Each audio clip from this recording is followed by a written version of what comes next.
Now, say my name. The Rolling Bad Podcast. You're goddamn right.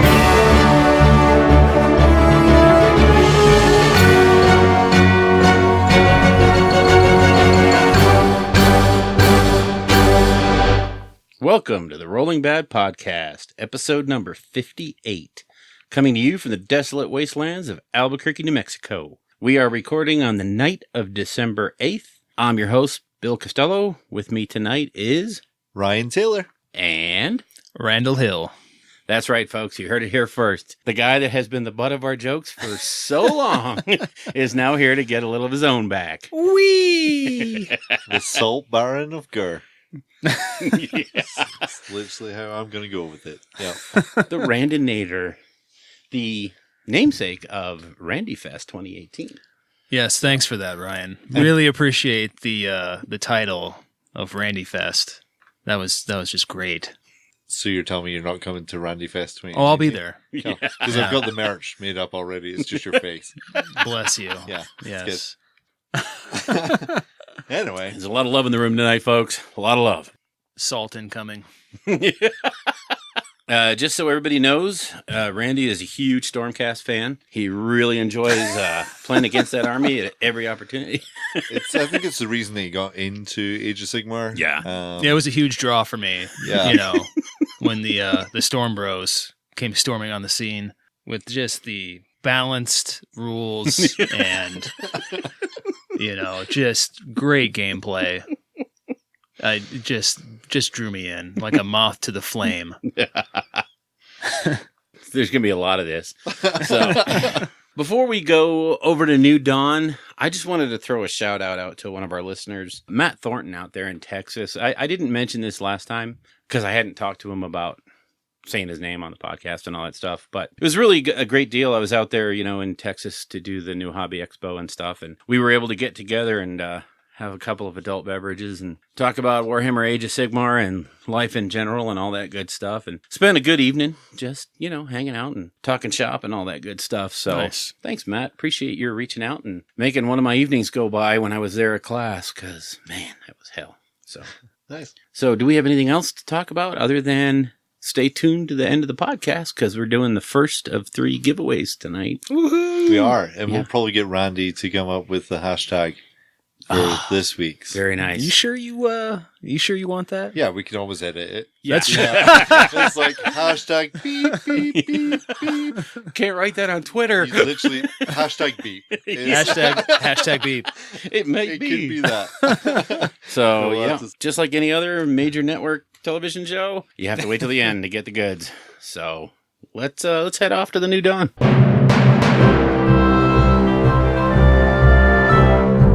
Welcome to the realm of the New Dawn, where we're going to go over the new releases and pre-orders from Games Workshop, as well as any other news that we've got going on. So, what do we have, Bill? Let's start off with the announcement that was made that the GW podcasts are going to come back. There's 2 of them. The Voxcast is going to be for 40K, and of course Stormcast is going to be for Age of Sigmar. And the first one is going to be on the 10th of December, and it's a Voxcast, so it's a 40K podcast, but they're going to like an hour-long format. They're going to dive into a little bit more than what Stormcast used to be, because that was a little rough. Yeah. But Is it going to be monthly? no, I think they're going to do each show every 2 weeks, so there's going to be one every week. Nice. Okay. So it'll either be 40K or AOS. And I did notice that they kept Stormcast, my favorite faction. As the banner? Mm. It's So much the love. Storm cast. Yeah. Oh, I get it. It's like Yeah. a play on words. Yeah. Yeah. yeah. It's understood, however, comma. It's No, Stormcast. It's the Stormcast. It's not even the Stormcast podcast. It's just Stormcast. yeah, that makes it better. Yeah, it Sure. Just Stormcast. Next up, the Kill Team Command roster, which is the online electronic version of building your Kill Team list. So your roster and your list for the game, you can now do that on their website. So just another case of them finding somebody out in the world that was doing a great job making a cool app, and they brought him into the fold and said, "Hi, come, work with us." I think that's really cool. Yeah, I love that they're doing that. I'm assuming that's going to be it's on Warhammer Community. Yeah, it's on community site. So nice. It's a great way when you're just trying to write lists for things to just sit down on your phone when you have that downtime in the bathroom. It's like, okay, what am I going to do? Yeah. No longer have National Geographic. Let's make a list for go-to. Yep. That's pretty much how my days go. Yeah, mine too. Yeah. And something that's in that, right, is going to be the Blackstone Fortress PDFs. Yeah. Or and not actually the PDFs, but the guys from Blackstone Fortress. Yep. So you've got the two different sides, I'm guessing. Yeah, the good guys can be added to a kill team, and then the bad guys, all the host of bad guys, became their own little team, which is called the Servants of the Abyss. So you can actually run those guys, which, it's kind of cool. It's kind of a neat way to take and repurpose those models into other things. So, again, hitting it out of the park. Definitely. What else was released this week? The Delac gang. Yep. For Necromunda. I think we touched on this last week. They look pretty cool for Chaos Cutlass. Yeah, not my... Or Witch Hunters, if you can give them a little... Witch cup Hunters. of tea, but yeah. Witch Hunter hats. The sculpts, the sculpts look nice. I think these are probably the one that's went furthest away from the original aesthetic. Yeah. The most. Yeah, they departed pretty far with these guys, but I think they really, I don't know, they have a great look to them. It's like, I like that Witch Hunter aspect. Yeah, the long trench coat. Yeah. But it looks like their bodies are too thin in places. Yeah. A little off-world sort of look, which is kind of cool. They need to eat a little more, I think. Yeah.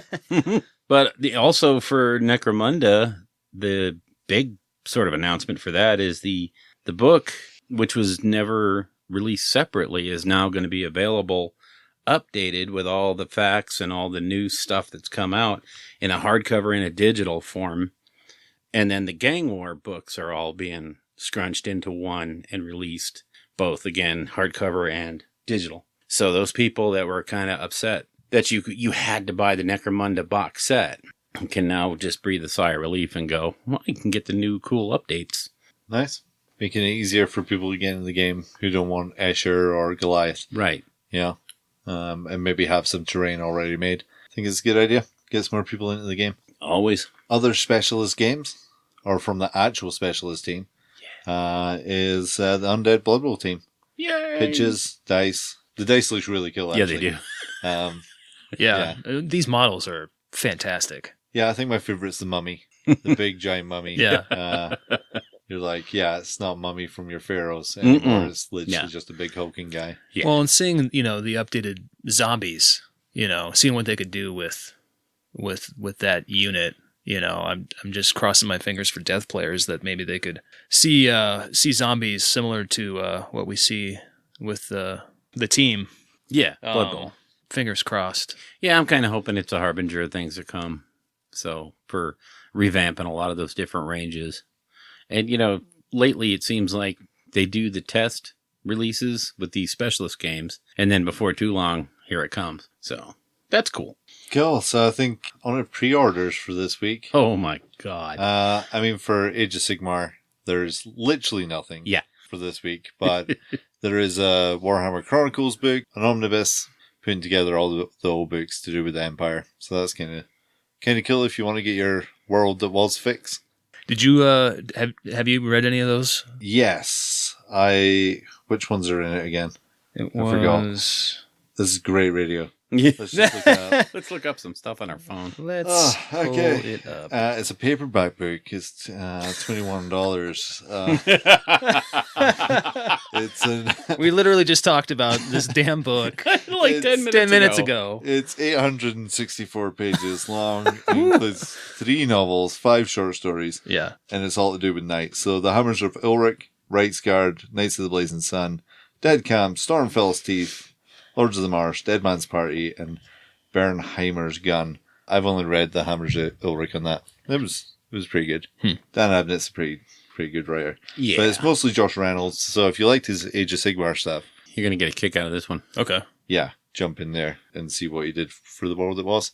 they're generally good. The Empire stories were pretty good for world building and describing normally pretty good battles going on. I think one of the things that tips me on this release is it follows hot on the heels of the release of the Warhammer Fantasy roleplay game, which is still set in the old world. Oh, yeah, and good so point. if you're not real sure of how things used to be, here's 864 pages of background for you to, well, and I have the game, but I'd be real weak in the lore because I'm not that into it. So something like this is something I'm going to get just so I can know what the heck I'm talking about.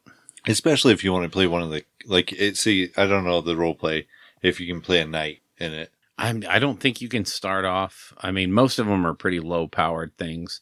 So maybe a squire. Yeah, but you'll end up there at some point. Like any good role playing game, it'll go overpowered really fast. Yeah, exactly. So, but if you want to know sometimes these books go into the etiquette, how's it structured. If you want a little bit of background, 864 pages for $21 is a steal. It is.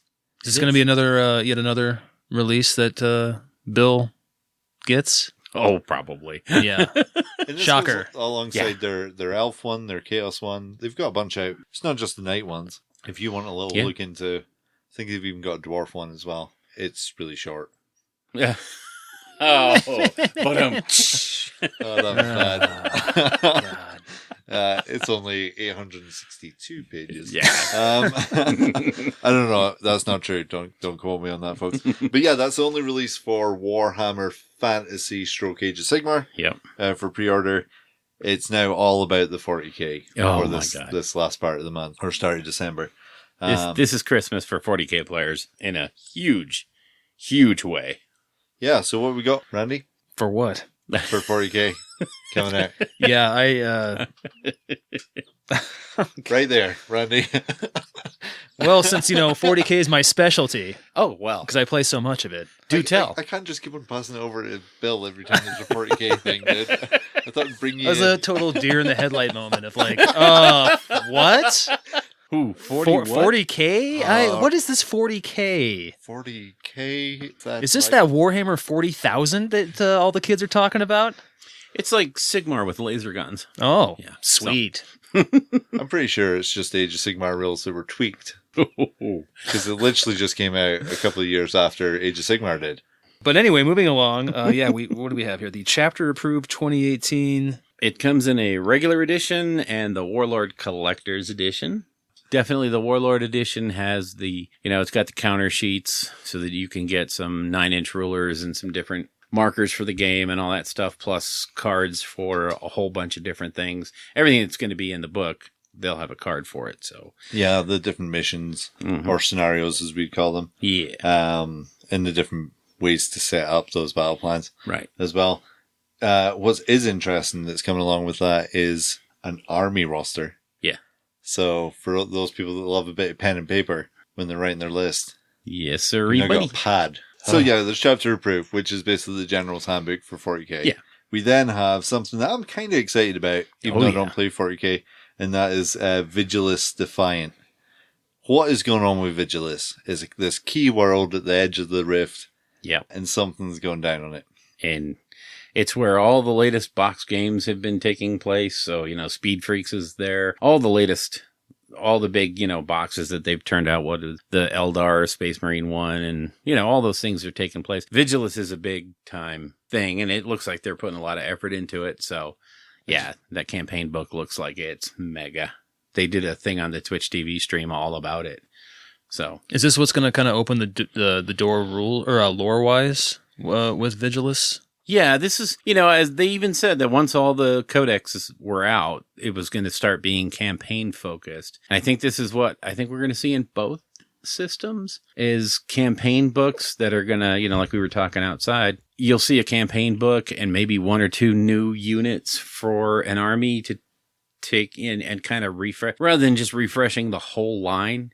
You might see something come out for, KO or something new for Seraphon or, in a campaign book to wrap it all together with. So I'd kind of like to see the way they've done it for 40k, right? So they've released 4 or 5 different boxes. Yeah. Tooth and Claw, Wake the Dead, Speed Freaks. There was another one in there somewhere. Yeah, there was. I can't even think of it.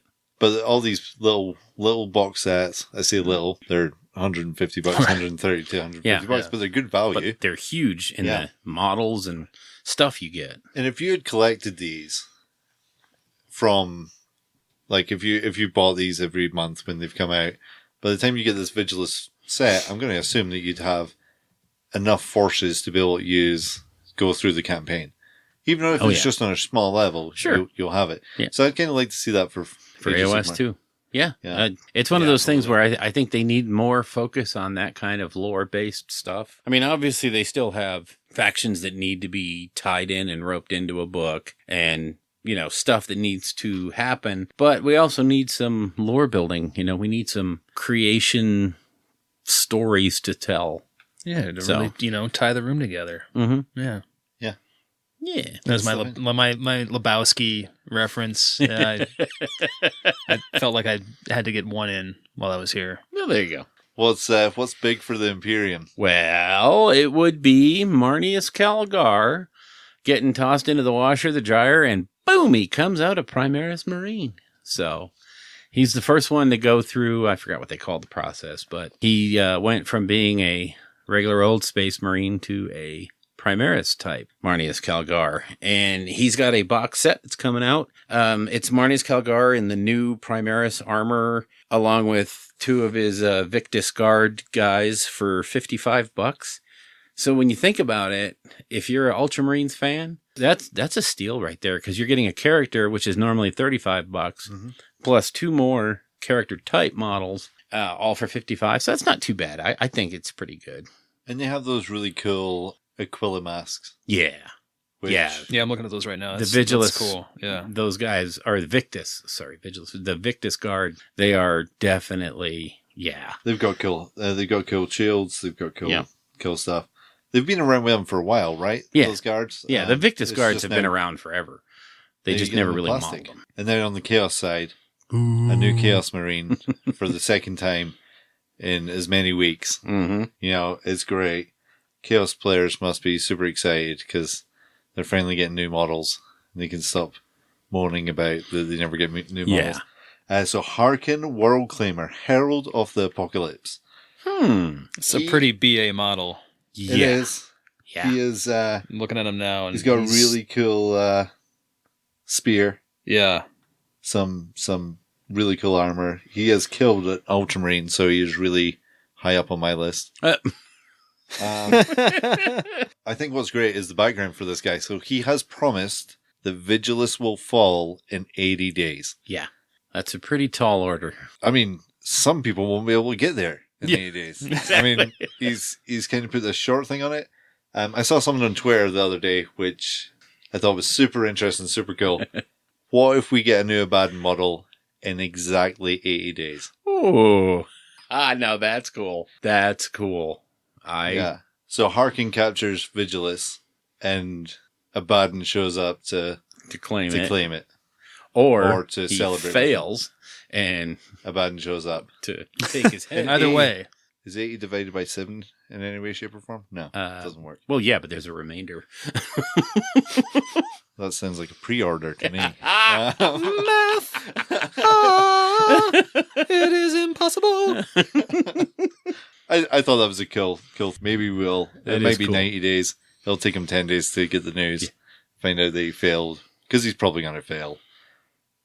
Yeah, I don't know. Because if Chaos keeps on winning, then... they already got that giant rift going. And I'm pretty sure that was Chaos's doing. So the Imperium needs to bounce back a little bit. A little, yeah. They need to keep something in their camp. But we'll see. I either way it goes, it's going to make for an interesting future. So... I'm jazzed.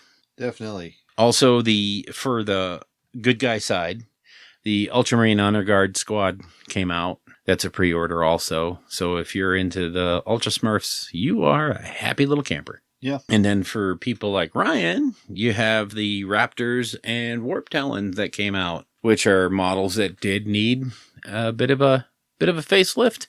Haven't these been the models and they're just putting them together with the box? I think these are new sculpts. Don't quote me. I don't. Oh no! You got me interested. The only chaos I do is Death Guard, so... I think they're the older model, but I think they're coming with their leader in there. Are these the Herald of the Apocalypse? Yeah. Yeah, that's detachment? Yeah. Okay, yeah. And what's even better is they're coming out with a little case. Yeah. With an Aquila on it. Yeah. You can put anything in there, your lunch. Yeah, sure. Well, or... if it fits in the foam, yeah. Take the foam out. Oh. Yeah. See, I was just going to go with like pickles or a small sandwich. Individual slices of cheese. Yeah. It'll be great. But yeah, you can show off that you've got an Aquila and also take some models with you. It's nice. To me, it looks exactly like the case that came out for... The first one came out for Underworlds, Shadespire. I'm sorry, Underworlds. And then it came out for Kill Team. So they're actually not... They're good hard-sided cases for smaller things. You're going to get about maybe 15, 20 models in it. It's not an army case. But if you're doing Kill Teams and all that other stuff, it's just a thing to have. I think it takes 1/4 off the foam tiny skirmish box. Yeah. Yeah. Yeah. So you can get your 20 models in that zigzag foam. Yeah. So it's a good deal. It's cool. Cool. And then just wrapping up this section for the Games Workshop side, we have the Necron Cryptek. Yes. That was available on Forgebane. Yeah. Which is another one that was, I think, set on Vigilus. I think so. But yeah, now he's available separately, which, for a lot of Necron people, you didn't want to buy multiple copies of Forgebane to get, 2 or 3 of this guy. He does have the special gear, so you definitely want him. He is fast. He is a fast mover. I think we've missed something very important, Bill. Oh, okay. The best pre-order on Games Workshop site. Oh, do tell. Monopoly. I forgot to add it. Warhammer 40k edition, or 40,000 edition. It's not 40k edition. Yeah. So you can fall out with your family whilst moving around a Space Marine head, a little Ripper, a Monolith. Yes, yes. The Sword of Cain, by the looks of it. Oh, nice. Chaos Star, or an Elder Symbol. You can literally go around all your favorite planets while you're doing this. Oh. And sometimes you may still be sent to jail. Is it still jail? Yep. Oh, yeah. man. But the chance cards and things like that are changed to Fate and Glory. Oh, very nice. Yeah. So you can go to such great places as Cadia. I'm going to tell you now, that's not going to be That's got to be like trip. Mediterranean or one of the cheapies, right? No, it's a pink. Oh, yeah. So it's mid-range. It's mid-range. Yeah. Okay.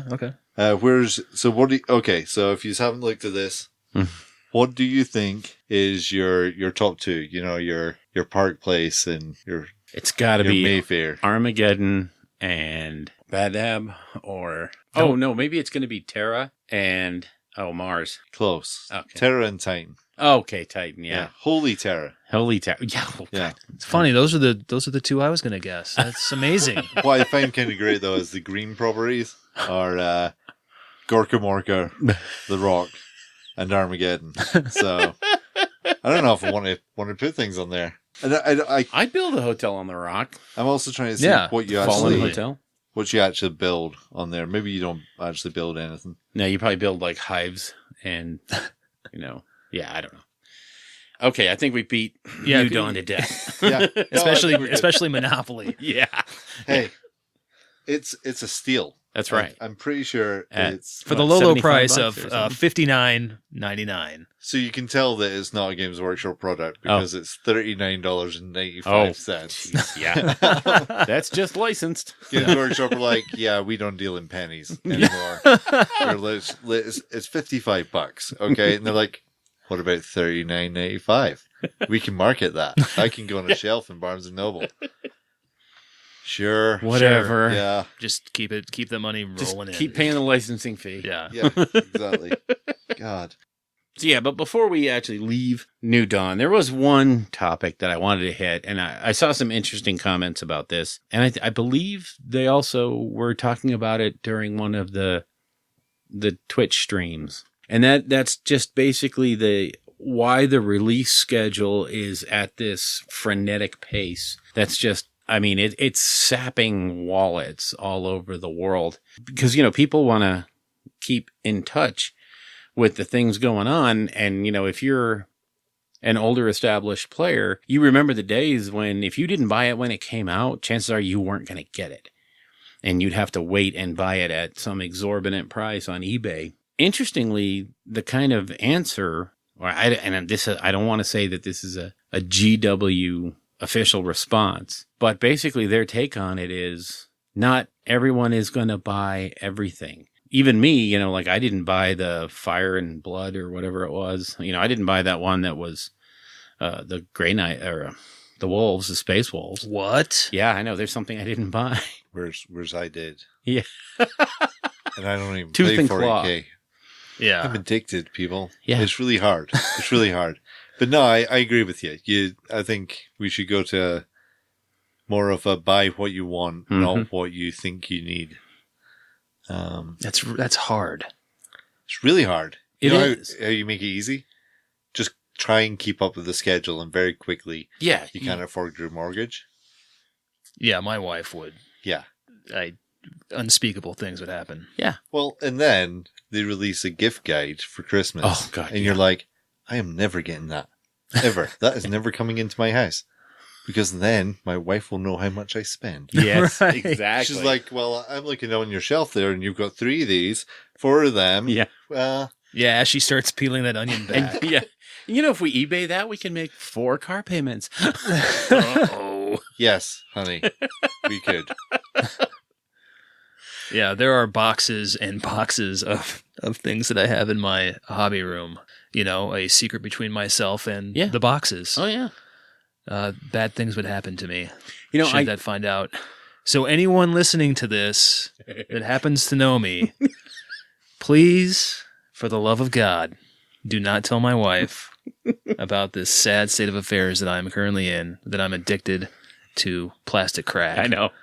Plastic Army Man. We all are, right? Yeah. It's much, I get a lot of gratification from just buying gray plastic. Oh, boxes. Sure. It's a I'm separate like, hobby, There we go. Yeah. Oh, yeah, Ryan Yeah, tried laying that one on me earlier. Oh, that's hobby in itself. It's Just hobby in itself. buying of the plastic. Collecting. Yeah. Yeah. It's literally 82% of Bill's hobby. And it's Yes. 99.9% of your hobby. That's not true? 98. Nope. There's a 20% of that is spent not looking at National Geographic in the bathroom. I knew somehow that was going to come back. That's my theme for this podcast. It causes a problem, right? Because you buy all this stuff, you then start to feel buyer's remorse. Yes. Or even if you don't, you just look at it, and I put a bunch of stuff that was outside the boxes. It would probably make Bill twitch. But I filled 6 17-liter really useful boxes just full of sprues.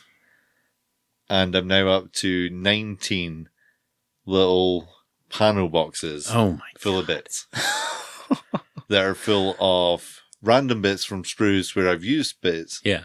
But then there's heads. I think I'm up to I remember the box of heads. like 7,000 heads. Oh, Yeah. I And, remember getting that box of chaos bits from you. And it was just like a little tackle box. Yeah, you still got that? Oh, I still got that. Oh, cool. Oh, are you you want to get that back? You're in the market? Yeah. Maybe. What do you got? Take a look. Any heads? Any heads? Yeah. Yeah, they're poking on there somewhere. I went through some of my stuff last week, and it's funny going through some of it, and I'm like, oh, I bought that? I do not remember this box coming into my house whatsoever. And that's pretty much their response is you don't have to buy this stuff the instant it comes out anymore. There are items that do go out of stock. They come back into stock. I mean, like right now, Kill Team, the box set, is out of stock. You know darn good and well that's going to come back. I don't think it will. Well, it might be changed. Yeah, I think they're going to change it. Yeah. But yeah, when you see that, I've done it. I've actually got frustrated with the GW website recently, not to be negative, but where I've wanted to put together an entire army, and the one thing that's missing is a battle line. Yeah. And they've been out of stock for weeks. So now my new hobby is going on the Games Workshop website and clicking email me. Yes. Repeatedly. So it's like a step before the purchasing. Yeah, but they seem to must have got the shipment in from China or wherever, because a lot of stuff is now not sold out, which is great. Mm-hmm. So if it you're seems looking like that's for something, gotten better. Jump on there. Yeah. They have gotten way better at this. It's like I think their production's starting to maybe catch up. I don't know. And I think they're trying to send out that message long. that the old days really are gone and things aren't going to go, once we run out of whatever, insert model here, it's not going to be, you will see them again. And I think they're trying to send that home with the print on demand or the make on demand stuff. I think they're really trying to let people know that you don't have to spend your paycheck every other week just to keep up, because we're not going to play that game anymore. So, and I think it's healthier for us as hobbyists to maybe look at that and go, yeah, okay, Games Workshop, let's embrace it. Yeah. But we need to adjust accordingly. Yeah. Yeah. And it's just been years of, constantly going, okay, here's the new army release. And back then it was like 3 a year. Yeah. New army release, new big box. Mm-hmm. Oh, there's a limited edition model in there. Oh, I need to buy it. Right. Yeah. Why? Do you play the army? No, I don't. But you don't understand. I need that mage that looks like he set himself on fire. Give me him. Yeah, or the old Empire BSB. Yeah. In the army box. I bought that army box just to get that guy. Yeah. Same thing with the Lizardman. I think the Lizardman Battle-Centered Bear from back in the day was exclusive to the army box when it first dropped. The ones from Stormy Chaos when they released Archeon's Banner Bear, Cordal, Shakar, I think it was his name. And all it was a Battle Standard Bear made to look like the new Chaos Warriors that had come out. And you were like, well, sweet. Yeah, the old one's crap. Don't need to get this one. He's now. crap now. I got to get the new one. So yeah, I think what I like to see is the fact that they release these single character models from these big boxes. Because that's the draw, right? Is that character model. Because everything else normally is just stuff. Yeah. And they're not going to do it, the next week. They're going to sell out, like the Forgebane and the Necron, the Cryptek. They didn't do it, hell, it's been 2, 3, 4 months. So they're going to sell out of the Forgebane boxes or, make a good dent in their stock and then before they release that guide to the masses. I know a lot of people that just refuse to buy Forgebane because they don't need any of the models, but they damn sure wanted that Cryptek. So, like an idiot, I bought 2 Forgebanes, not just for that guy, but, to fill out my stuff, but, that's what I There was a shelf and it had a little bit of space right. in there. And, that's what I tell the wife. There was a little space. What I imagine is, like most people when they go to Games Workshop, looks for models that they want. I feel like you go in with your tape measure and like... and a spreadsheet. Oh, I've got a spot. No, it's more like a diagram of the shelves. And you're like, well, this will fit perfectly. Yeah. And it's got the right color. You get annoyed when there's one of the getting started boxes that's a different shaped box, and you're like, oh, for God's sake. That's my OCD kicking in when they change the logo on the Warhammer books, on the AOS books. Mm-hmm. Now they don't just look perfect on the shelf. I also want them just to reprint the old ones with the new logo, so that, or even give me a sticker. Yeah. A sticker would do. In fact, GW, give us stickers. Yeah. I have a water ball, and it often gets confused with my wife's. So I would like a sticker so that I can put on it, because she's not going to want one that has Warhammer stickers. Hashtag release the stickers. GW, you've heard it here first. There you go. So anyway, I think we can really leave New Dawn now. Let's move on. Yes.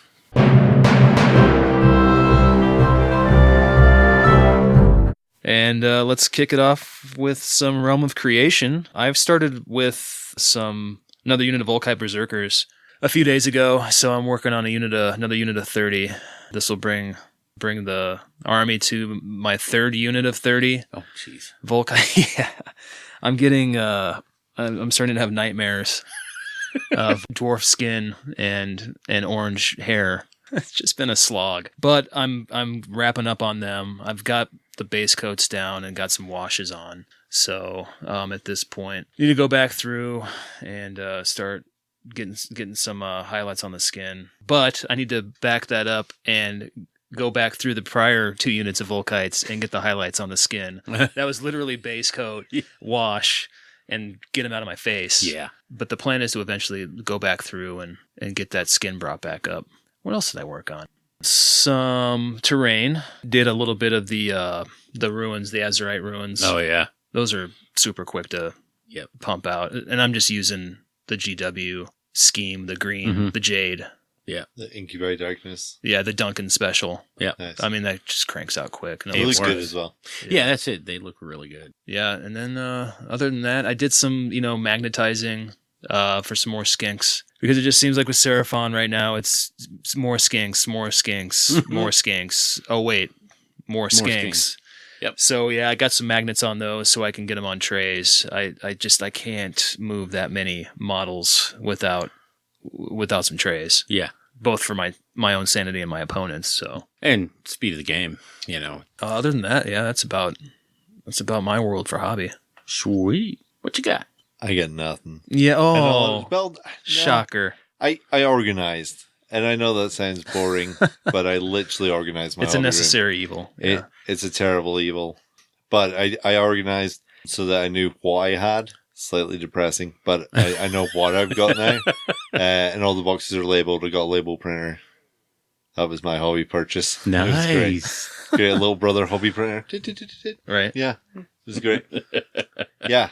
Yeah. Label everything now. So, so now when I look in my cupboard, I can go, oh, that's the box for Chaos. Or that's the box for Nurgle. That's the box for Heads. That's the box for, Seraphon. Yeah. Yeah. You give you crap for that, but that's a great idea. Yeah, it's just so that when I'm looking for a bit, I know where to go. When you're actually hobbying and looking for bits to, put things together. My creation was a level 70 Cassandra in Assassin's Creed Odyssey. Oh, nice. It sucked up 72 hours off my time. Oh my god! Since Well, release, at least you're honest. and I completed the DLC in 2.5 hours. It wasn't even that. I did the main quest in like 30 minutes. It was actually super annoying that it took that little time. But that was my creation. Are you proud of yourself? Yeah. Yeah. Well, I might not be. That's the whole point of the DLC. It makes you question whether or not you're good or bad, and I'm terrible. Yeah, absolutely terrible. That's just a reaffirmation. Oh, totally, 100%. Yeah. Anyway, I'll pass it across to Bill, who is the creator master. I did do some creation this time, which is kind of weird. I finished up my spirit hosts, so they're over here, and I turned away. I started on my Mornfang Banshee, or Morgul Banshees? Myrmidon Banshees, whatever. The Myrmidons. Merman! Yeah, Merman Banshees. So I started working on those. I'm using the Tyler Mengel. Oh my god, that guy's amazing method. So, yeah, I even made a container full of Tyler's magic ethereal paint so that I can just... I love his paint. And he makes it so... He can make it so accessible. Yeah. Yeah. He actually does what Duncan does and Peach does in video. Tyler does in a one-page picture, how to do this. And right. I'm like, that's truly an art to be able to get what you're doing across to other people so well. So, and by the way, this is Tyler Mengel. So if you haven't been out to mengelminiatures.com, go. It's great. He's doing basically paint splatter articles now. Yeah. That's the level of the stuff that he's, he shows you a picture of the finished model with a little line coming out on how many paints and things like that you need. And then there's an in-depth step-by-step. And it's just great. His Night Haunt stuff is also so good. It gets linked from the GW store onto his Warhammer community. Well, he's done a few articles in the past, too, for he does them for the community site. It's excellent stuff. And they have that from the Mind of Mengel. That's a pretty much ongoing series. Mm-hmm. So Yeah, I'm looking at the scheme that you've done. I mean, it's great. It's a good contrast. Yeah, he does great stuff. And, as long as you try real hard and follow along with what he's doing, he makes it really super accessible. But anyway, moving on. The next thing I did was since I bought that Thunderhawk when I was at Forge World, I need room in this room. So I had to build the Astraeus super heavy tank for my Primaris forces. It's first world problems right here. Yeah. Where's that bad boy at? Where? There. Oh yeah, let me take a gander. Oh yeah, He's So for those who don't know what Magnetized. Bill's talking about, because they might not be a 40k right. or a Horus Heresy, that's got some heft. it's a giant chunk of Woo! resin that Yeah, this looks is like awesome. I'm going to describe it in layman's terms. It's got giant guns on it. Yeah. Looks like they took the front of a Land Raider and cut it in half, and then put some more Repulsor. guns. Yeah. Yeah, repulsors. So Yeah. it looks like a Primaris vehicle. It sure is. Nice. Look at that. It is Can guess crazy. from the repulsor technology. Is that finished? It's finished as far as I can to do the painting, because I have to paint all of this stuff since I'm doing Raven Guard. This is all going to get obviously primed in Xanathold and coated, but the actual repulsor plates are going to be done in silver lead belcher. So they're separate, and what else? The rocket engines are also separate because they're going to be lead belchered. So It's like the size of a baby. Yeah, it's a small child. So wait till you see the Thunderhawk. I mean, you know how huge that thing is. I've never seen. I've never seen one Thunderhawk in person. In person, Yeah. so It's twice as long as so this. when you Oh, say my that dear you Lord. had to build that, you could have just built your Thunderhawk and then dangled it from the ceiling, and we would see it. No, I did. I'd need like 300-pound test rope. That's a serious hunk of resin. Yeah, but I promised myself I would finish the Astraeus before I started the Thunderhawk. So right on. I have to keep It's good that. to have goals. Yeah. Yeah. Stuff that I can break. Hey, you're doing better than I am. But now. as an incredibly well-positioned buddy. segue, I magnetized the side sponson weapons on that thing, plus I magnetized all the weapon options on it so that I could play it in any form or fashion. And why did I do this, you might ask?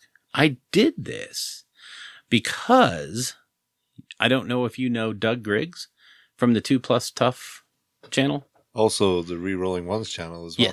Yes. Which I would suggest, if you have YouTube, check out Rerolling Ones and 2 Plus Stuff. Yeah. If you don't have YouTube, get the internet. Get internet, yeah. Start now. Sorry, I just realized that it's not just something that you just have. Yeah. But if you have the internet, check it out on YouTube. Maybe go to your public library, check it out on YouTube, and then, check him out. Yeah, 2 Plus Tough, he does, it's Doug Griggs. He does great Age of Sigmar lore videos. He's kind of like, Warhammer 40k theories, except for Sigmar. He's covering all these different aspects of the worlds and the realms and all this stuff in these 15, 20-minute long episodes. They're really great. And then he's mixing in all kinds of different stuff too, opinions and reviews and all this stuff. So it's really good. But he sent Ryan and I a set of magnets that he is marketing now. And because I had them, and these magnet kits are actually incredibly cool. And this is really rude because I'm going to open up Ryan's right now so I can tell you what's inside. And he hasn't seen it yet. This is like Christmas. Yeah. Because and you Bill don't get to reminds open me the of present. Santa, but he gets it. Okay. Oh, so no, you do. But in the kit, what you get is the magnets, and the trick here is each one of the magnets is marked for polarity. So you don't have to play that little silly game of which way do I put it in? Or did I put that one in this way? Or did I put that one in that way? Super handy, yeah. Yeah. So each one of them, and he's got the appropriately sized drill bit for the magnets. So actually really cool kit. So if you get a chance, I'm going to put the address in the show notes, but it's magsavvy, magsavvy.com. And check out the kits that he's selling. They are really quite cool. And I'm going to try pretty hard to get Doug to come on the podcast for the next podcast so that he can talk about them too and tell us a little bit more about, what made him do it. Yeah, I don't understand why no one's thought of this before. It's a little tiny red dot on a magnet, which would make this so much easier than everything else. I also love the idea that it's combined with the drill bit. So you have the drill bit in there, and then... Yeah, it's a great little box. Mm-hmm. This would be a great stocking stuffer if you're listening, wife. I don't think you are, but if you are... But if you do... Go to magsavvy.com and order them. Now. Thank you. Pause this podcast so you're probably not listening to him buy me some more of these. Cool. Thanks, honey. So, yeah, that was about it for my creation. I have some other stuff written down, but we'll cover that next time because we're going kind of long. Shall we move on? Let's move on. Battle. There's a tournament going on, and you guys are playing in it. Yeah, we're right in the middle of the tournament right Literally. now. Yeah. So let's jump to battle, and then we can do a quick lore. Yeah. And get on out.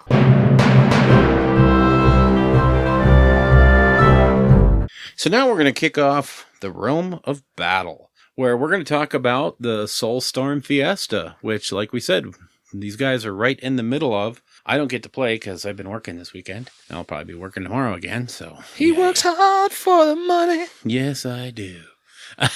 Musical episode fuel. Yes, we're breaking out into The song. dulcet tones of Randy Hill. So yeah, the Soulstorm yeah. Fiesta is it's a 2-day tournament. Andrew Standiford is putting it on. He's doing a bang up job putting it on, but I'll let you guys take it away because you're the ones that are at it. Yeah, just to touch on that, I think Andrew's putting on a great event. He's put a lot of effort into this. He's got printouts for all the scenarios, all the realm spells we're using. He has more tables than the people that are here. He did have a few drops, which is a bit sad, but That was unfortunate. so far I've not played on the same table Good. twice. And we've only played 3 games, but normally at this point in a tournament, I've played on the same table at least once. Yeah. So Yeah, it's well organized. I do appreciate having the sheets for reference. It's a nice change. Honestly, I mean, there's just some tournaments where you're kind of winging it. Yeah, but yeah, he's definitely put the work in. So he has. So thank you, Andrew, for putting this on. Thanks, Hopefully this buddy. is the first of many. Yeah. Sounds like it is. Yep. You got to throw a shout out quick to Hammerhead Games, which is sponsoring the tournament also. Yeah. So we all got a rangefinder or a combat gauge, some objective tokens with the artwork that was done by Goat Boy, which is actually pretty cool. Yeah. Very cool. We're halfway through. We're 3 games in, 2 games tomorrow morning. Randall, how many wins are you on there? You really just that's where you're going. Salt warning. Yeah. So You son of a. we're just going to start this. How dare you? off by going. There's a reason we call Randall the Salt Baron of Gur. There's going to be a lot of salt in this segment. So if your doctor recommends that you don't have too much intake, listen to this over a couple of days Or weeks. or just don't. Skip this section. Yeah. Bill will put timestamps in. Star.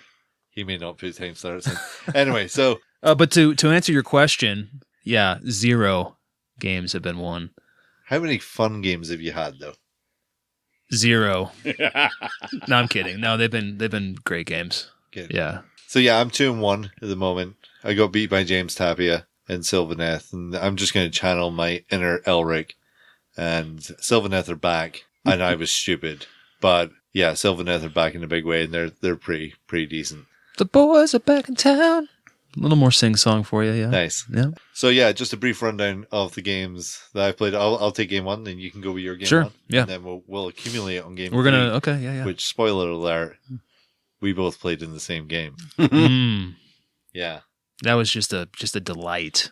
It was something. So, game 1, I played Jeremy with his Daughters of Cain.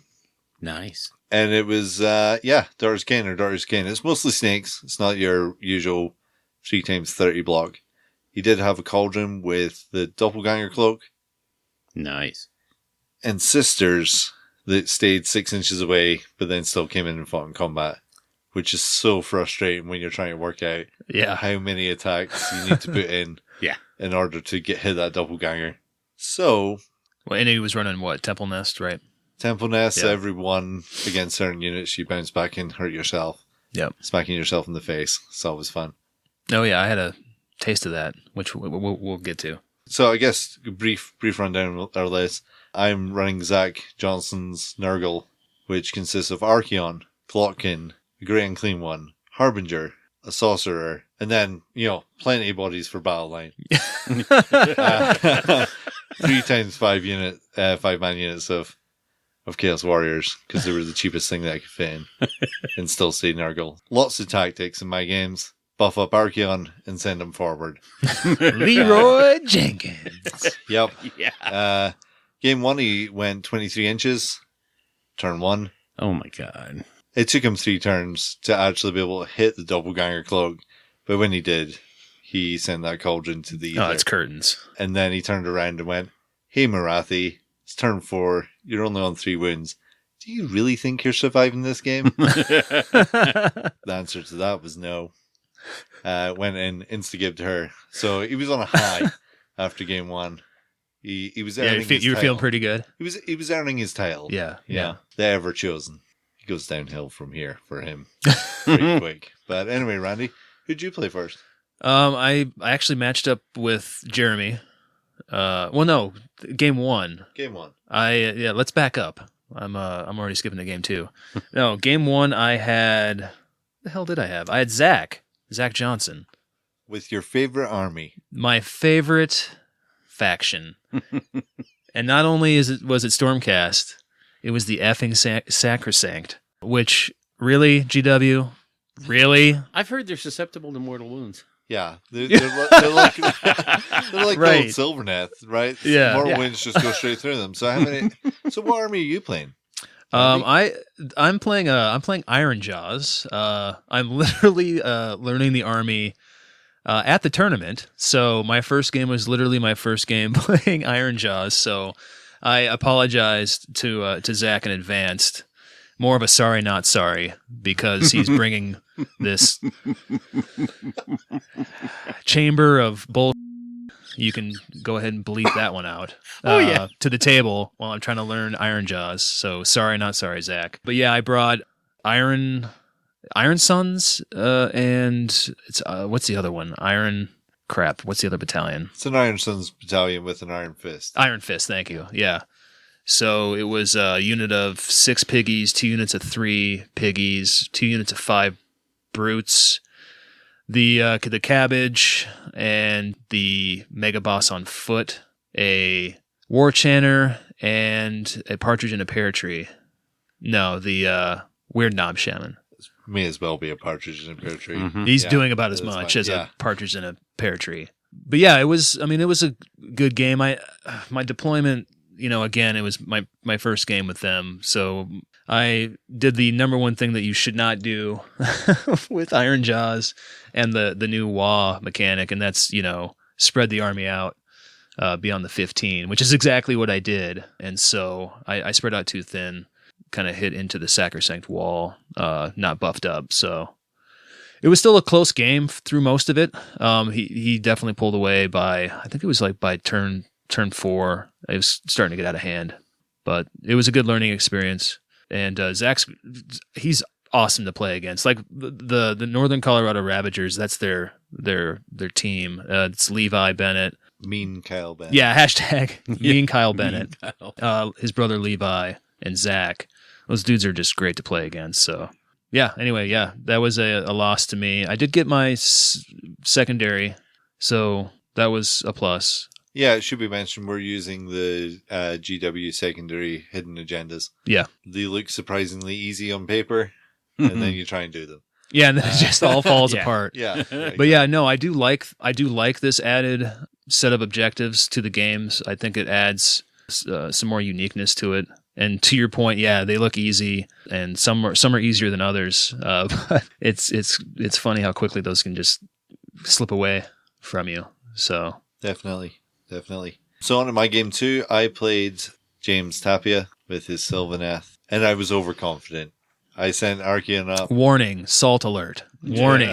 21 inches. There was some back and forth about where Archeon could go because he could fly, and it would, which I think kind of took away from the game. But long story short, I tried to hit a Tree Lord Ancient, and turns out -2 to hit. Yeah, it'll... Yeah, he did. So there's an attack that Archeon has where it's 2d6. I rolled maximum, and I had +2 attacks on him. So 14 dice rolled, 0 hits. Oh. And then Alariel, her beetle, considering it's made up of really tiny beetles, hit really hard and killed Archeon. So Archeon died, and it was 3 places of power. and he had 2. I had 1. The end. Also in this game, I did not get a single secondary. I did not get any victory points. I got nothing. I got a full 0. Wow. On this, I did not kill a single unit. And correct me if I'm wrong. Did you kill a model in the game? Sorry, let me repeat for Randy who wasn't listening. I got 0, nothing. I just wanted to make sure I was clear on that. That was a 0. I killed 0 models. Okay. Yes. Go on. I had told Levi Bennett. Levi Bennett brought chaos. Hashtag mean Levi Bennett. No, not mean. He's hashtag nice Levi Bennett. No. It's a new Negative. hashtag. Anyway, we're bringing Levi. Levi brought chaos, and he was going to be the only chaos player, and he really wants the best in race. And I'm not saying it through the game because I didn't, but you're welcome, Levi. I still think I'm beating you right now, but you're welcome. I tried. I got 0 points. I'm giving you all the legs up you can here. So that was my game 2. How about your game 2, Randall? Okay, yeah. So game 2, I got your game 1 opponent, Jeremy, with daughters. Felt like my deployment was a little bit better. I gave away the people aren't familiar with the battalions that I'm running for Iron Jaws. It is a 1-drop, and so then I decided to give him the first turn. I feel like in hindsight, I probably shouldn't have done that. But anyway, the snakes. Boy, I felt like I went into them and I think I had triple wad. That was that turn 2? Yeah. And was just going to town. I was doing more damage to myself with the 1s to hit than the damage that he put on me. So that was a good time. Thank you for that. For listeners who may not know, Jeremy was running the Temple Nest. Yeah. So any 1s to hit the units in the Temple Nest bounce back and hit you. Yeah, for 1 mortal, right? 1 mortal win. Yep. Yeah, and I was just rolling 1s out the wazoo. So my army kind of melted by my own dice rolls, which is not uncommon, but just not quite in this way. That's a new way every time. It was another close game. I'd gotten on some objectives pretty early, but towards the end of the game, I just didn't have the bodies left, and I had gotten Marathi to 10 wounds. So I had her close, but then I didn't have enough bodies left to finish her off, which was unfortunate. I was, that was one of my own, like, coming into the game was one of my personal, like, goals, I guess, is just to take that biatch down. Yeah. So yeah, Jeremy won that one. I don't even think I got my secondary on that one. It was another one of those I picked.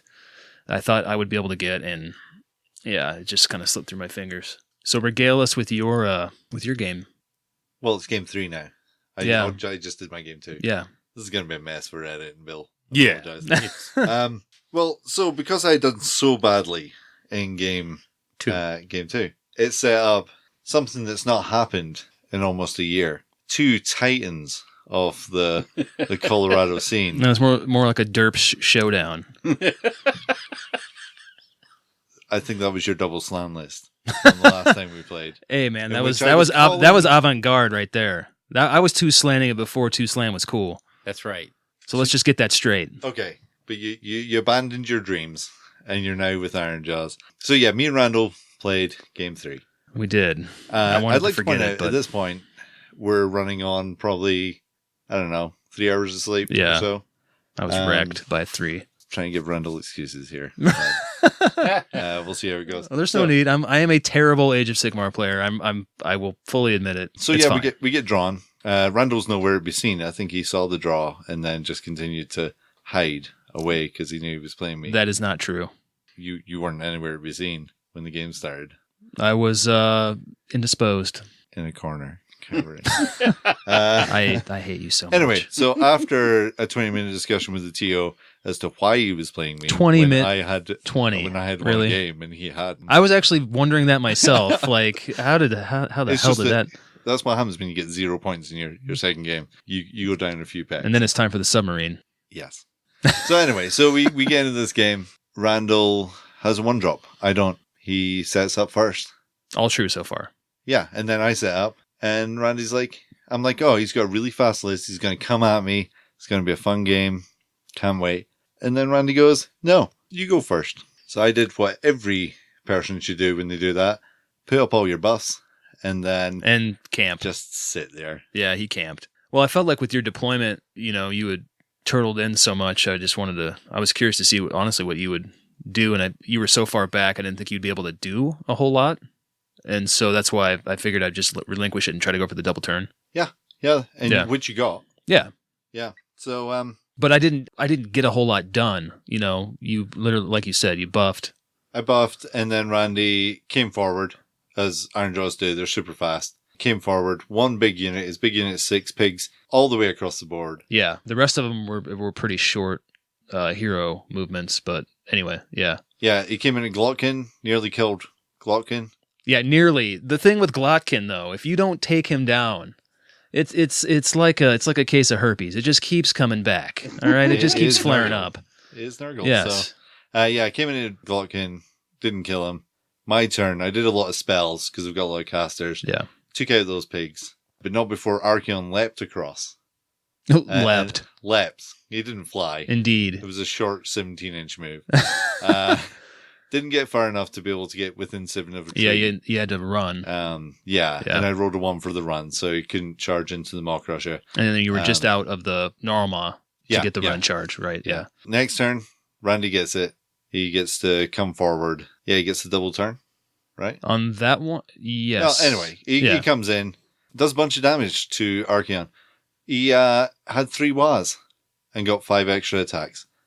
Two 6s on his dice. Yeah, that happened. So 5 extra attacks on every weapon. Doesn't kill Archeon. No. Left on some woods. Archeon's like, hey. Guess what? It's time for the Slayer of Kings to come out. Yeah, I got him down to 2. Is that right? Yeah, 2 wins. Yeah. Yeah, so 18 wins he did to me. And Archeon's... I hadn't moved my Harbinger close enough to get the 5-up damage save. So I was like, okay, Slayer of Kings. Guess what? I've got 6 attacks. Slayer of Kings. Rolled 6 attacks. 4 ones. Yep. Oh my god. And 1 that didn't go through, and then another 1 that did. Didn't kill his Maw Crusher. Oh, I was breathing a huge sigh of relief. I thought I was done right there. Turns out brutes can kill with 5 extra attacks. 1 of them can do at least 2 wounds to Archeon and kill him. Yeah, I mean, in hindsight, I overcommitted with either the brutes or the Maw Crusher. But I don't know. It's tough to. It's tough to know. You killed him. You killed your thing that you wanted to kill. So that's the big thing. Then Randy got the next turn. He came into the Glotkin and my Great and Clean one. Yeah, it was a bit of handbags at dawn for a while. He would hurt me. I would heal up. I would hurt him. Just chipping away wins. I think the best one was the Great and Clean one's spell, which I forget what the name of it is, but it's just draw a 14-inch line. Heal D3 wins. Yeah. Plague Wind? Plague Wind. So I just kept on doing that because he had lined up his brutes. So I was killing a brute. Yeah. Every turn. Yay me. As well as just hitting the Maw Crusher. Yeah, in hindsight, that was not a good idea. So roll on the next couple of turns. The comets come down at Star Strike. Randy's up on points. But with Star Strike, it's the turn number that you get. Oh, it's swinging towards the end, big time. Oh, yeah. I eventually killed the Maw Crusher, the brutes, the Shaman. Plague Squall actually should get mentioned because Plague Squall was cast twice by Archeon and killed his War China. Nice. Oh, right. Yeah. Yeah, I rolled enough 6s to be able to do that and then rolled enough 5 and 6s to kill him. I summoned some Plague Bearers. They took an objective. They won the game. But I think... Yeah, that was a big swing right there when those came on. Your Narwhal was close enough to the back right of my objective to be able to just go and camp. Yeah, to bring them on within 6. There was nothing over there because Randy was pretty much in my deployment zone. Yeah. So... I tried swinging the Mega Boss on foot over there, but I mean, he's a 4-inch move, and that was a turn too late. But because he moved his Mega Boss out, he moved him out of Wa range. And this is probably the best swing of a Wa that I've ever seen.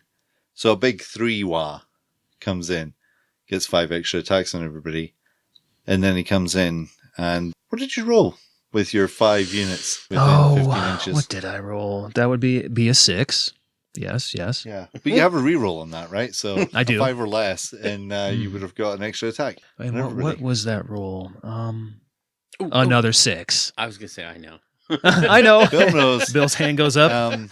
So you can find, if you're ever in Albuquerque and go to the game store, you will find the remnants of that dice or an imprint of it in the wall across the floor. It deserved launched it. It deserved nothing across the wall. Nothing less. So that was the first of 2 great rolls by Randall. The next one was, we get to near the end of the game. I've got 2 objectives.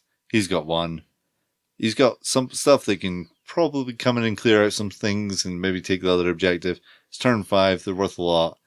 Comes down to the dice roll. Who's going to get the turn? I'm like, I say the magic words. I get to break ties, and then I roll a 1.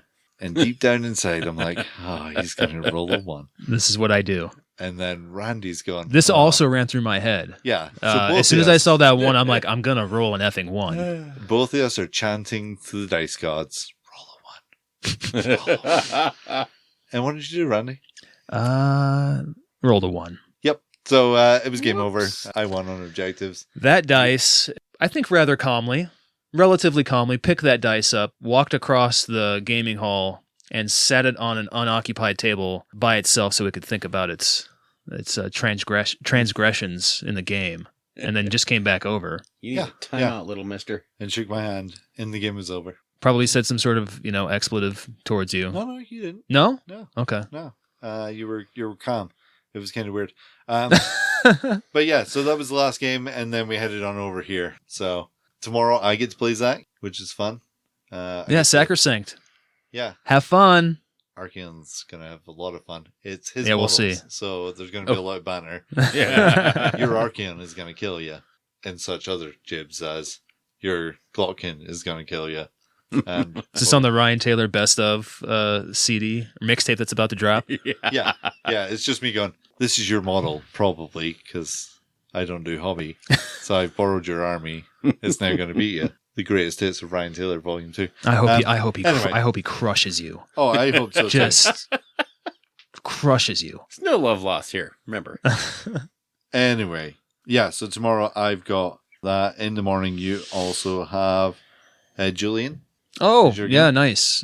So some Nagash death. Yeah, lots. Which will be fun. Oh, did he bring Nagash? He's got Nagash and lots and lots and lots of. Great. Can't wait. No. He's only got 80 skeletons, 30 graveguard, 2 necromancers, and Nagash. Oh, skeletons. I'm sorry. I said ghouls. That sounds just delightful. And those skeletons come back a lot too. I'm just saying. Well, I can't wait to go toe to toe with Magic against Nagash with a War Chanter. That'll be. You're in the same ballpark. Yeah, what I want you to do. Or we're not shaman anyway. The only spell I want you to try and cast is Foot of Gork. Foot of Gork, yeah. just go for broke every Foot of Gork Nagash to death. If I can get it through, yeah. Wow. I'm gonna just every turn I'll try for Foot of Gork and see if I can pull it out. Yeah, so that is a quick question that I have for you. People focus on what's your score, where are you at, how many games have you won? What has been your coolest thing that's happened? I would probably honestly stacking that 3 Wa, getting the 5 extra attacks and taking out Archeon was probably my highlight because you were running it. That's for one, so that was a little extra bit of joy there. But also just taking out Archeon is always a good time. Yeah, taking out one of those big guys for in-game stuff. For the first day. Playing Zach, I always enjoy playing those guys. That was a highlight. Not you. No. So I've played all the other no-co Ravagers, apart from Zach. Old man Zach, as I call him. Hashtag. Because the King of the Mountain, we sit down for dinner afterward, and he's like, "Oh, I'm glad you're here, because I'm no longer the oldest." I was like, "Huh, how old do you think I am?" And he was like, "When were you born?" And I was like, "Oh, 19, and that was enough. Really, I didn't have to do the next 2 digits." Yeah. And he was like, "Oh, I'm still older." So that's my latest thing with him is Old Man Johnson. Well, you age terribly. That's part of it. You look way older than you are. I had a hard paper round, and us Scottish people, because we started drinking at like 10. The liver is a key component to staying looking young, and so it's not the years, it's the mileage. Yeah, exactly. Right. So, anyway, so that is the tournament. Again, thanks to Andrew for putting on. Hopefully, we can have a great day 2 tomorrow. Hopefully, Stormcast. Hopefully Sylvaneth don't win it, but Mean Kyle Bennett is currently winning. And actually Levi's in second, so now I need to... Is he? Ooh. Nice. Yeah, he beat the Sacrosanct pretty hardy. Wow. With his Brass Stampede. Oh, well. Oh, yeah. He's running Khorne with a wizard. Super fluffy. Yeah. Anyway. Themey. So here's to...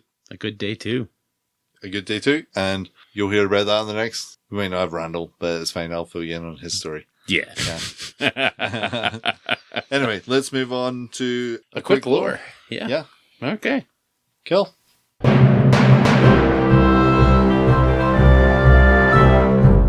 Okay, our next section is the Realm of Lore, in which we're going to go over starting our narrative campaign. Yeah. And also what our thoughts are on starting a narrative campaign. So yeah, me and Bill haven't got to play as many games together. There's not enough events that we both go to. Yeah. But we want to get some games in against each other. So I posed the idea of a narrative campaign with Bill. He's going to go Night Haunts. You betcha. And I'm going to go... What are you going to go? Yeah, that's the problem. Here we go again. Here we go again. So, that's why we call him Hobby Wobble. Hobby Wobble. So originally I said Chaos. I was thinking of some narrative hooks on, could Night Haunt be a defender? Yeah. Or should they really be an attacker and aggressor in a campaign? Because generally they get sent out by Nagash to go and do that. Right. So my idea for Chaos was very similar to regardless of what I go, in which the Night Haunts have a soul. There's a soul in their city, and my army, insert army here, we'd go in and try and get that soul. So I was looking at Chaos, where it was maybe the soul had a shard of a deity. It wouldn't be one of the big four, but it'd probably a splinter of one of them, so that we can write some narrative. Or Deepkin. Yeah. And I actually thought of some cool thoughts around that, where later in the campaign, if I didn't get those souls, the Namarti would start to die in battle. Yeah. As their souls withered, which I thought was super cool. But getting ahead of ourselves, whenever you start a narrative campaign, this is what happens. Grandiose ideas without actual thought and planning it out. Yeah. I think that's one of the big traps. So I think we're going to start pretty small. Yeah. 500 points. Something manageable. Yeah, something that we can get painted. Mm-hmm. We can get on the board and a character around. Yeah. For some of these games. But what do you want out of it, Bill? Well, I love narrative gaming a lot more than competitive type gaming. I'd much rather be telling a story. And honestly, here's my view of starting off a campaign. And it's one of those things where whenever you listen to the pundits that talk about starting off a narrative type campaign, they always tell you, well, check with your players and see what they want to do first and all that stuff. And that's a really good idea. Find out what everybody wants to get out of it before you start planning it, because you might have all these amazing ideas. And if nobody else thinks they're amazing, it's going to die on the vine. But then you also have groups where there's one driving force in the group and everybody just follows along. And in that case, you're not going to talk to your group. You're just going to do it and see who comes along for the ride. Now, in this case, I love both ideas that you've come up with. I mean, I think they're both just incredibly playable. That whole thing with the Idneth looking for souls just like death is. That means we have an instant reason to fight. There's an almost instant attacker-defender relationship in this whole thing, and we can craft a story out of that super easy, but the same thing goes for Chaos. They're driven by a whacked-out, whichever, insert God here, desire to get something from Nagash, because Nagash has pissed everybody off. So yeah, he really has. The only thing I want to see is a good story. You know me, I don't care about winning and losing that much. It's not a thing for me.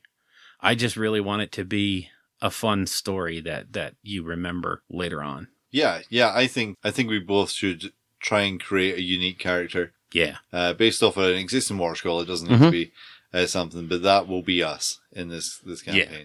So, a Nighthawk that's, fairly short, but with a beard.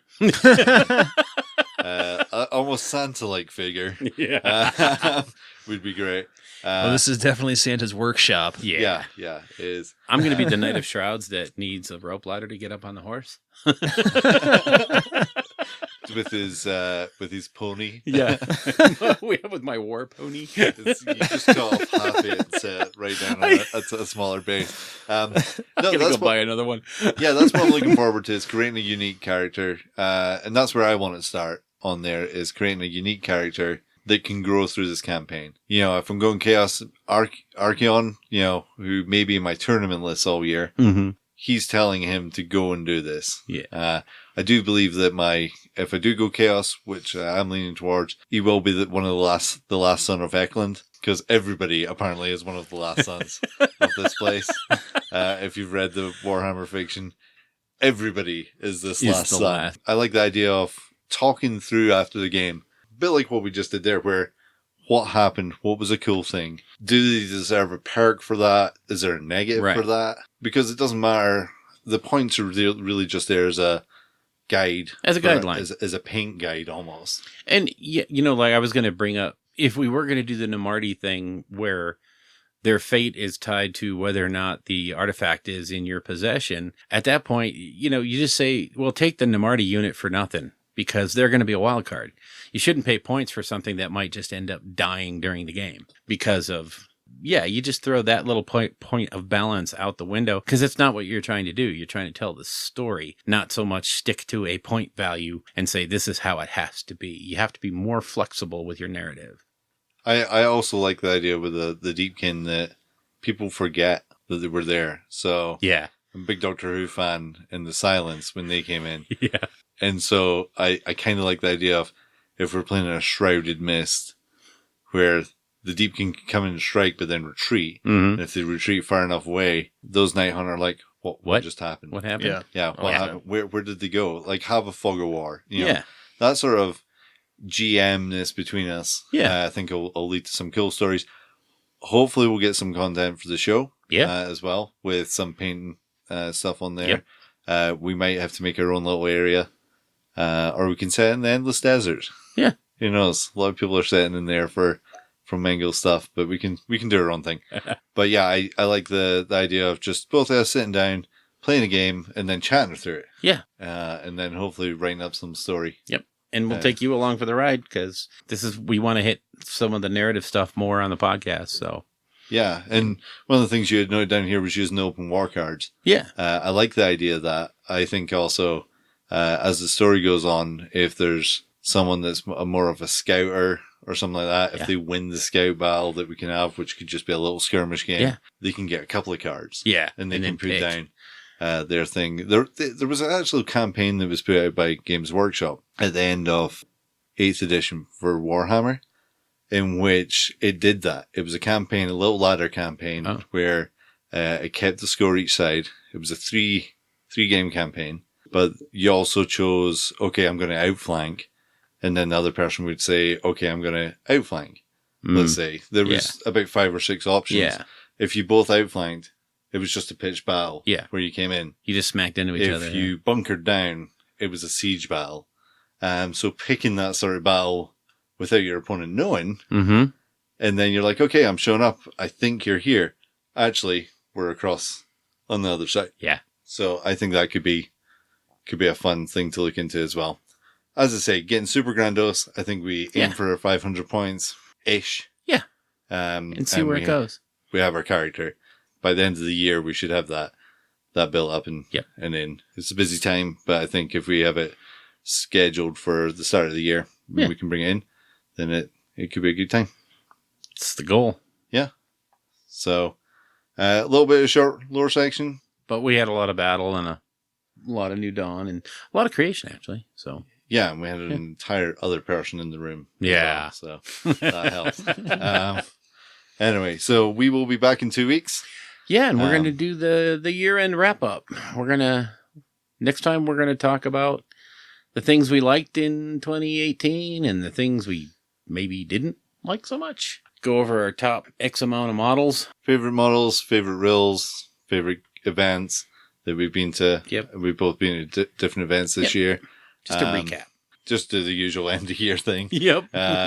Hopefully we can get out before other people so that you just listen to ours before you get bored of them. Because I feel like that's what happens every year. But I'm really looking forward to to Games Workshop's 12 Days of Christmas. Oh, yeah. Last year it was great. Yeah. They showed off a lot of exciting stuff. Yes, they did. So Christmas Day is going to be, I'll get up like a little kid and go to work because I'm working that day. You're kidding. Ooh. And then come home. God. Yeah. That's hell. Troubles of working at a call center. Yeah. Yay. You have to be open on Christmas Day because there's that one person who works. Oh, yeah. Yeah. Right. So anyway, thanks, Randy, for joining us. Yeah, thanks for having me. I had a good time. And we got a prize to give away, or a couple of prizes to give away. So we do. I'd forgotten about that. That's okay. Hashtag Sigmar. That's right. Everybody so far that I saw it spelled it correctly. I know. So that means you all went to Wikipedia. Yes. So let's do the prize draws, and then we'll have Randy pick a word. Okay, so for the first draw, we're going to do the regular Facebook, Twitter, everybody that put out the Sigmarabulum hashtag in any of the various forums. We got quite the response across Twitter and Facebook and private messages, and there's quite a few. So I am going to toss this over. I have a spreadsheet with all the names, and the colors are differentiated by whether it was Twitter or Facebook. Ooh. I am that way. And the winner is...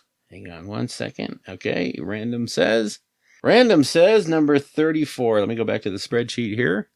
And it is Mr. Tom Eilett. I believe Ilett. Yeah, Tom Eilett. He did it on Facebook.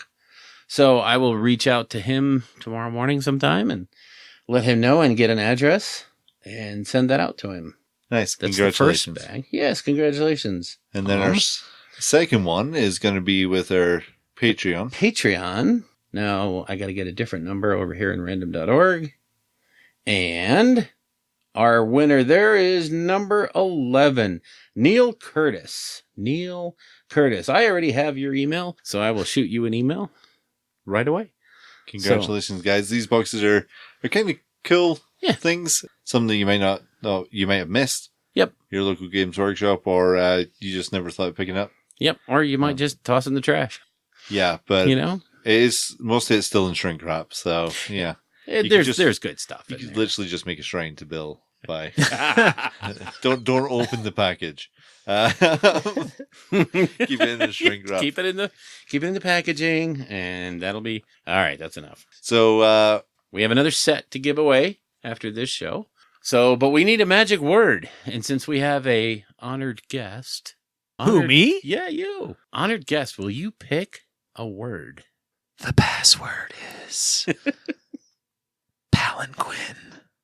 What the hell is that? No, I'm kidding.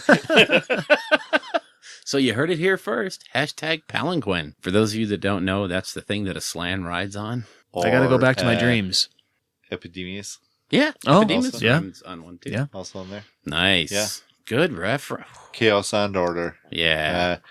And it is also very similar to the throne that the Death guy goes on, the Nighthawk guy. Oh, the Craven. Yeah. Yeah. Craven King. They call it a throne, but it's a little floaty thing held up by things. Huh. Everybody seems to have one of those. Gosh, I'm the only one that does. I'm getting one. Getting two. Enjoy.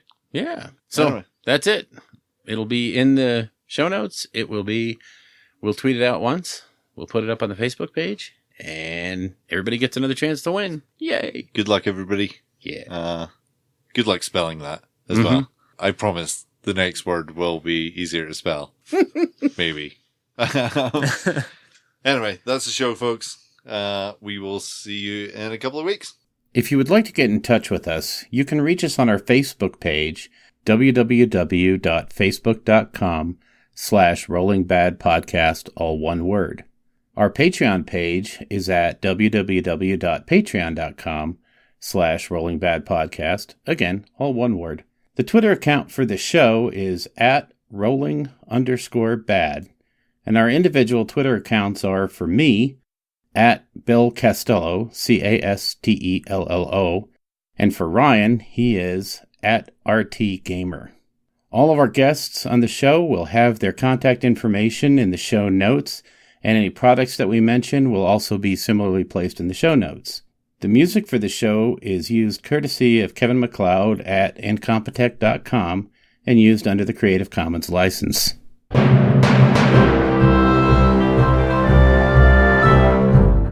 All right. Hey. Be like, hi, my name is Randall. Hey there. Hey! Well, everybody. It's Randall later. I only talk and sing song. I am so salty. So salty. All right. Stormcaster, cool. Yeah, and I've heard nothing but just great things about, the 40. Whoops. Oh, did that slip out? A little. Stormcaster, cool. Yeah, nothing gets me hotter than pen and paper in the bathroom as I'm, roster building. Go old school, You don't have National Geographic, dude. You gotta sit there Yeah. with your pad. You're like, okay. Let me scratch this out. Let Well, I'm scratching this out. I've probably got 20 minutes. I'm good. Yeah. 20. Let's go 30. Can somebody pass me Only an at work. eraser? Yeah. Oh. Yeah. Okay. Give that, eraser tap, the secret code Yeah, for the code. eraser. Yeah. On the, If I hit your left leg. Stormcaster, cool. There it is. The F1 finally dropped. Yeah, sorry. Yeah, no worries. Stormcaster, cool. Can you edit that out? I have no idea what he's talking that's about. coming. So anyway, Vigilus is an important thing because it's got something for the Imperium and something for Chaos. Yeah. I'll take Chaos because I think it's killer. Okay. So you can go with Randall. What's kill? Oh, there's that deer in the headlight Yeah. again. Yeah. I think we can skip that.